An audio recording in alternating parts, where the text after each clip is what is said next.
Hello ছোট্ট বন্ধুরা, কেমন আছো তোমরা?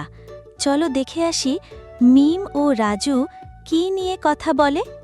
আচ্ছা রাজু, চল আজ বিকেলে ফুল বাগানের নতুন কিছু ফুল চারা লাগাবো। না, আজ দোলনা বানাবো ফুলবাগানের পাশে। কেন তুই দেখিসনি কিছু ফুল চারা মরে গেছে? তাতে কি হয়েছে? আগে দোলনা, পরে ফুল চারা।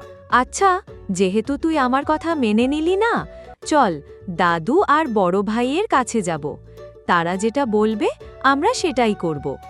দাদু, সবই তো শুনলে, এবার বলো আমরা কি করব?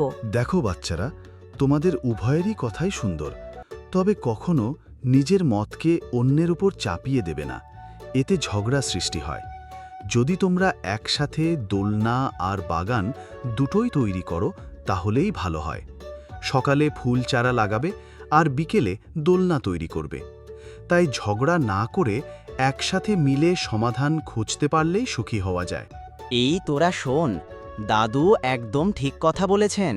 জীবনে সুখী হতে হলে সবসময় শেয়ার করতে শিখতে হয়, মানে অন্যের সাথে আলোচনা করতে হয়। যদি আমরা একে অপরের মতকে গুরুত্ব দেই তাহলে সহজেই সমাধান খুঁজে পাওয়া আর সুখী হওয়া সম্ভব।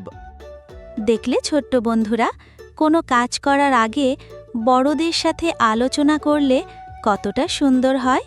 তাহলে দেখা হবে আরেকটি ভিডিওতে। সে পর্যন্ত বাবা মার সাথে ভালো থাকার চেষ্টা করো। বিদায় বন্ধুরা আমার।